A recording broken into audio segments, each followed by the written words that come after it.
नमस्कार, मैं हूं प्रशांत द्विवेदी। 7 के संवाद कार्यक्रम में आपका बहुत बहुत स्वागत है। हमारे साथ में शैलेंद्र कुमार जी हैं, पूर्व सांसद, पूर्व मंत्री, राष्ट्रीय प्रधान सचिव, जनसत्ता दल लोकतांत्रिक पार्टी। बहुत बहुत स्वागत है आपका हमारे खास कार्यक्रम संवाद में। सबसे पहला सवाल, आज आपका रायबरेली में आना हुआ, क्या था? आज हम लोगों का रायबरेली आगमन इसलिए हुआ कि हमारे जवान जो शहीद हुए शैलेंद्र प्रताप सिंह जी, उनके परिवार में हमारे साथ बलबीर सिंह हमारे प्रदेश राष्ट्रीय किसान मोर्चा के अध्यक्ष हैं जी, और मनोज त्रिपाठी, पार्टी के तमाम लोग जी, एक डेलीगेशन लेके लोकल हमारे अशोक जी जो जिला अध्यक्ष हैं, नरेंद्र फौजी जी, तमाम यूनिट के जनसत्ता दल परिवार उस शोक संतृप्त परिवार के बीच में जाकर शोक संवेदना हम लोगों ने व्यक्त किया। और हमारे राष्ट्रीय अध्यक्ष माननीय रघुराज प्रताप सिंह राजा भैया जी के निर्देश पर हम लोग आए और पूरे परिवार को हम लोगों ने आश्वस्त किया कि कोई भी दिक्कत परेशानी आए, ये जनसत्ता दल परिवार आदरणीय राजा भैया पूरी तरीके से तन मन धन से इस परिवार के साथ है। देखिए, जाहिर सी बात है कि रायबरेली का लाल अमर शहीद जो हुए शैलेंद्र प्रताप सिंह, हमने भी 5 घंटे का अपना लाइव कवरेज दिखाया था, उसमें हमने उनको श्रद्धांजलि दी। और आप जैसे राजनेता वहाँ पर पहुँचते हैं और इस तरह से परिवार के साथ में बातचीत करते हैं तो जाहिर सी बात है कि मतलब उनको लगता है कि हमारे पीछे कोई खड़ा है, क्योंकि जब कोई शहीद हो जाता है, अब जैसा कि हम लोगों को पता है कि इकलौते पुत्र थे अपने माँ बाप के, वो तो गर्व का भी विषय है और एक तरह से मन में एक दुख भी होता है। वो आप आज रायबरेली आए और परिवार से आप मिले, बहुत अच्छी बात है। अच्छा, मुझे बताइए कि मैं अब क्योंकि कुछ दिन बाद, कुछ सालों के बाद में अभी विधानसभा चुनाव आता है जी, और आपने राजनीति में एक लंबा समय गुजारा है कि आप सांसद रह चुके हैं, आप विधायक रह चुके हैं और आज आप जनसत्ता पार्टी में हैं। कैसे देखते हैं अपने पार्टी के भविष्य के बारे में, क्या देखते हैं आप, क्या कहेंगे? देखिए, अभी पार्टी हमारी नई है, हम लोगों ने बनाई है। आदरणीय राजा भैया जी हमारे राष्ट्रीय अध्यक्ष हैं, आदरणीय अक्षय प्रताप जी, गोपाल भैया जी हमारे MLC साहब, वो भी पार्टी के हमारे पदाधिकारी और कर्ता धर्ता हैं। प्रदेश अध्यक्ष विनोद जी हैं। पूरी यूनिट हमारी लगभग पूरे प्रदेश में जिला अध्यक्षों का गठन हम लोगों ने कर दिया है और उसकी कमेटियां भी गठित हो रही हैं जी। और आने वाले 2022 के चुनाव में हम पूरी तरीके से इस चुनाव में अपनी भागीदारी सुनिश्चित करेंगे, जनसत्ता दल परिवार, और कोशिश करेंगे कि ज़्यादा से ज़्यादा सीटें हमारी आएँ और हर जगह लड़ाने का हमारा पूरा प्लान अभी है, हर सीटों पे। अच्छा, मुझे बताइए शैलेंद्र जी, आप समाजवादी पार्टी के वरिष्ठ नेता के तौर पे थे और आपने पार्टी ने उससे इतने बड़े पद हासिल किए, तो क्या कारण रहा आपका पार्टी छोड़ने का? मतलब आप जनसत्ता दल में इस समय राजा भैया जी के साथ में हैं, तो देखिए, आज भी बहुत अच्छा सवाल आपने किया। आज भी हम लोगों का जो परिवार है और व्यक्तिगत रूप से आदरणीय मुलायम सिंह यादव जी के समक्ष हम लोगों का एक तरीके से पदार्पण हुआ पार्टी में और उन्होंने बहुत सम्मान दिया, हमें प्रदेश का महासचिव बनाया, तुरंत लोकसभा का चुनाव हमें 1998 में लड़ाया और उनके नेतृत्व में हम लोग 3 बार चुनाव लड़े और विजय श्री मिली। 12वीं लोकसभा, 14वीं, 15वीं में लोकसभा में मुख्य सचेतक के रूप में भी हम रहे और एक लोकसभा की कमेटी लाभ के पतों संबंधी कमेटी थी, उसका चेयरमैन भी बनाया और समाजवादी पार्टी के अंदर रहते हुए अपनी बात मुखर के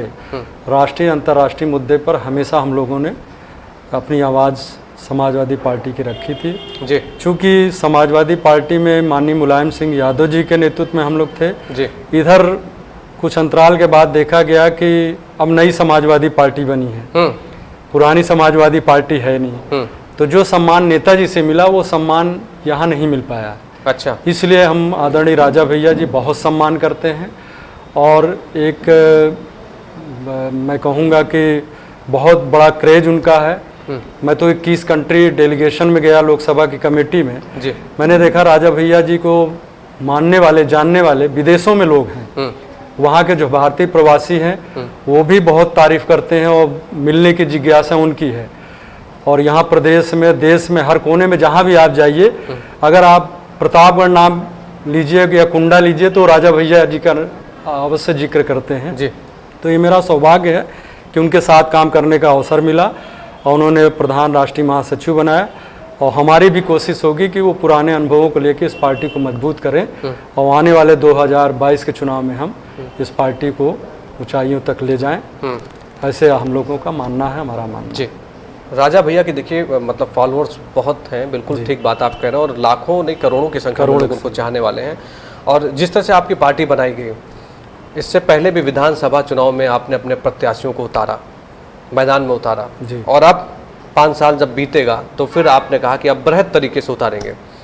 जाहिर सी बात है, किसी चीज़ की अगर हम शुरुआत करते हैं तो धीरे धीरे ही आगे बढ़ते हैं। अगर आज नेताजी ने पार्टी को बनाया, समाजवादी पार्टी को बनाया, तो आज जिस जगह पर पार्टी है वो अपने आप में बहुत कुछ बयां करती है, लेकिन हर आदमी की एक जिम्मेदारी होती है कि उस जो परिवार है, उस संगठित परिवार को एक संगठन की तरह पे चलाना चाहिए। तो आप उस समय क्या खामियां रह गई कि आपके पास में एक सीट भी नहीं आई? जब शुरुआत की आपने, कुछ ऐसी सीटें आपके पास में थी जिस पे आप जीत सकते थे, तो क्या परेशानी? मैं तो उसको खामियां नहीं कहूँगा, चूंकि नई पार्टी बनी थी जी, एक तरीके से निर्दलीय के रूप में हम लोग चुनाव लड़े जी, किसी से हमारा गठबंधन नहीं था और बहुत जोरदार तरीके से चुनाव लड़े। कौशाम्बी में तीसरी पोजीशन हम लोगों की थी, लगभग 2 लाख वोट मिले जी, और जमानत हमने बचाई। और चूंकि नई पार्टी की वजह से हम लोग को संघर्ष करना पड़ा, हमारी यूनिट भी तैयार नहीं थी और इस वजह से हमें वहाँ खामियाजा भुगतना पड़ा। लेकिन आने वाले समय में जी, बेहतर प्रदर्शन की उम्मीद है, चूंकि हमारा संगठन भी तैयार है। जैसा आपने अभी जिक्र किया रायबरेली के बारे में, अशोक जी के नेतृत्व में जो जिला अध्यक्ष हैं बहुत अच्छा काम मेहनत कर रहे हैं, उनकी तमाम टीम मेहनत कर रही है। नरेंद्र फौजी जी महासचिव हैं, तो मेरे ख्याल से बहुत बेहतर पोजीशन में हम लोग 2022 के चुनाव में रहेंगे। अच्छा, अभी के जो अभी का चल रहा है, इसको कैसे देखते हैं आप? जाहिर सी बात है कि आपने उत्तर प्रदेश की राजनीति को बहुत ही करीब से देखा है, सांसद रह चुके हैं, पूर्व मंत्री रह चुके हैं, विधायक रह चुके हैं। अभी कैसे देखते हैं आप उत्तर प्रदेश के परिवेश को, कैसे देखते हैं आप? देखिए, प्रदेश का परिवेश देखने से ये प्रतीत हो रहा है कि प्रदेश की कानून व्यवस्था जी, जहाँ तक उस पर सवालिया निशान। दूसरा बात, कोविड-19 में हम लोगों ने बहुत संघर्ष किया, तमाम लोग बेरोजगार हुए, लोगों का पलायन हुआ, रोजगार लोगों का छिना, और उसको देखते हुए हमारी कोशिश है कि हम जो है इन तमाम लड़ाइयों को लड़ते हुए आगे बढ़ेंगे और पार्टी संगठन को मजबूत करते हुए हम बेहतर पोजीशन में पार्टी को लाने का पूरा प्रयास करेंगे। ये हमारा प्रयास है। अच्छा, जैसे आप देखिए कि भारतीय जनता पार्टी के खिलाफ सारी पार्टियां लामबंद हो रही हैं। आप बिहार के चुनाव को देख लीजिए, अभी कांग्रेस को सीटें दी जा रही हैं, बहुत सारा मतलब जिस तरह से जो एक समीकरण बन रहा है। क्या उत्तर प्रदेश में जनसत्ता पार्टी जो दल है आपका, क्या लगता है कि मतलब किसी के साथ में टाई अप करके चुनाव लड़ेंगे कि आप एक साथ हर जगह प्रत्याशी उतारेंगे? क्या देखते हो प्लानिंग, क्योंकि आप एक बड़े पद पर बैठे हैं?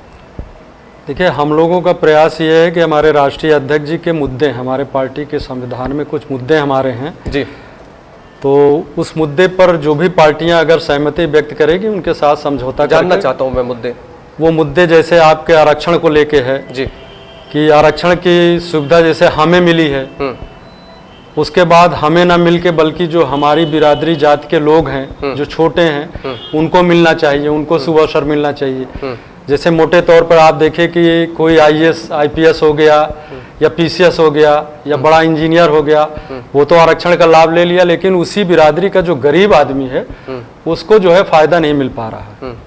तो पार्टी हमारी कोशिश कर रही कि इस मुद्दे को लेकर हम चुनाव में जाएंगे, जो भी पार्टियां इसको मानेंगी उसके साथ हमारा गठबंधन होगा।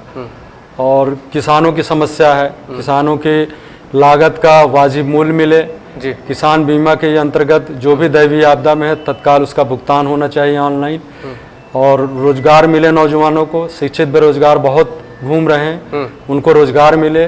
इस प्रकार के तमाम मुद्दे हैं। जैसे आपने शहीदों की बात की, तो शहीद पुलिस से लेकर सशस्त्र बल जो मिलिट्री बॉर्डर पे बैठा हुआ हमारा सिपाही है, वो तमाम लोग शहीद होते हैं मुठभेड़ में, तो उनको एक बराबरी से उनको इमदाद मिलनी चाहिए, मदद मिलनी चाहिए उस परिवार को, और शहीद का दर्जा देना चाहिए।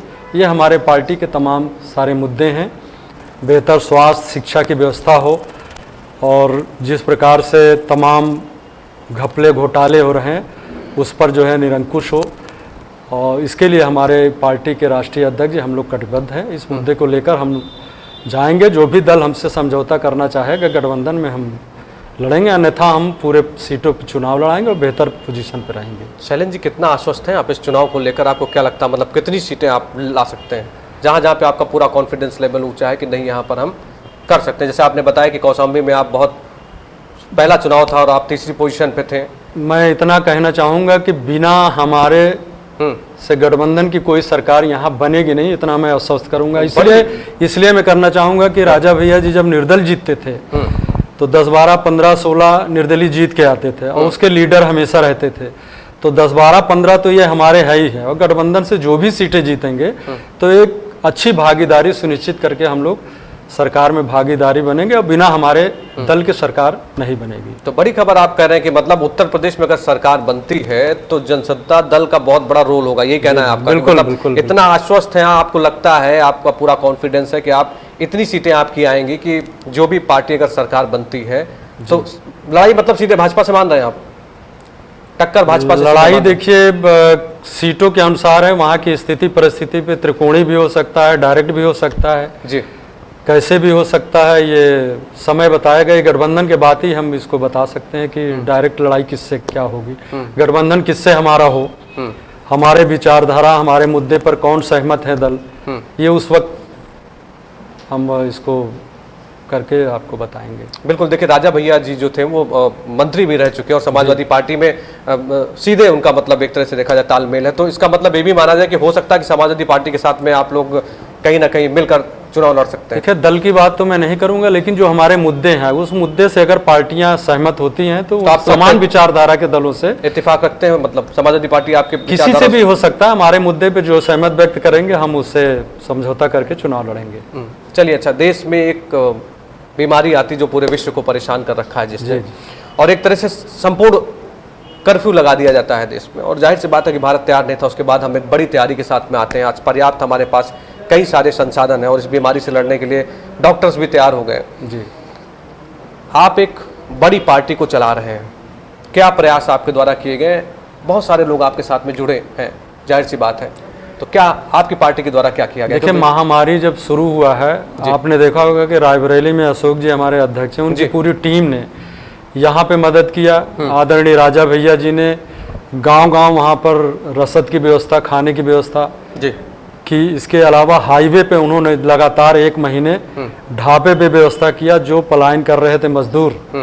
और ख़ासकर आप देखिए कि ये रूट आपका दिल्ली से लेकर कलकत्ता तक, इधर से बहुत राष्ट्रीय हाईवे पे जी उन्होंने ढाबे पे पूरा व्यवस्था कराया, पूरी गाड़ियों को सैनिटाइज करके उनको दवा की व्यवस्था, उनको रास्ते में खाने की व्यवस्था, तत्काल वहाँ पे व्यवस्था, उनके रहने खाने की पूरी व्यवस्था उन्होंने 1 महीने किया है। मेरे ख्याल से जितना अन्य जिलों में भी ये व्यवस्था हुई है, जितना आपके जनसत्ता दल ने किया उतना मेरे ख्याल से किसी पार्टी ने नहीं किया होगा जी। जितना राजा भैया जी ने किया। उनके तमाम अनुयायी साथियों ने बहुत बेहतर प्रदर्शन इस महामारी से लड़ते हुए लोगों को किया है। चलिए, आप हमारे स्टूडियो में सीधे लाइव जुड़े, इसके लिए आपका बहुत बहुत धन्यवाद। और 2022 में फिर आपसे होगी मुलाकात। इससे पहले भी बातचीत आपसे करेंगे, चुनावी मुद्दों पर आपसे बातचीत करेंगे, लेकिन 2022 में जो आपने कहा, एक बड़ी खबर आपने कही कि जनसत्ता दल पार्टी का बहुत बड़ा रोल होगा सरकार को बनाने में। बहुत बड़ी जानकारी दी आपने। आपको मेरी बहुत बहुत शुभकामनाएं कि आपकी पार्टी जो है वो जैसा आपने कहा है उन्हीं पद चिन्हों पर चले, और जो भी आप एजेंडे जो बता रहे हैं, आपकी विचारधाराओं की जो बात कर रहे हैं, उन विचारधाराओं से भटकिएगा नहीं, उस विचारधारा में। बिल्कुल। बहुत बहुत धन्यवाद आपका सीधे लाइव जुड़ने के लिए। तो ये थे शैलेंद्र कुमार जी, सीधे हमारे स्टूडियो से लाइव जुड़े थे। S7 के संवाद कार्यक्रम में लगातार आपसे मुलाकात होती है, हम आपसे खुलकर बातचीत करते हैं। शैलेंद्र जी भी आज हमारे साथ में आए थे स्टूडियो में, उन्होंने खुलकर बातचीत की। S7 न्यूज़ चैनल के सभी डिजिटल प्लेटफॉर्म को लाइक करिए, आप हमारे फेसबुक पेज को लाइक करिए, आप हमारे यूट्यूब पेज को सब्सक्राइब करिए और जुड़े रहिए हमारे साथ में। लेकिन एक सबसे बड़ी सूचना कि कोरोना वायरस की अभी कोई दवा नहीं बनी है। अगर आप सुरक्षित रहेंगे तो समाज सुरक्षित रहेगा। मास्क लगाइए, बाजारों में कम जाइए, अपना ध्यान रखिए। नमस्कार।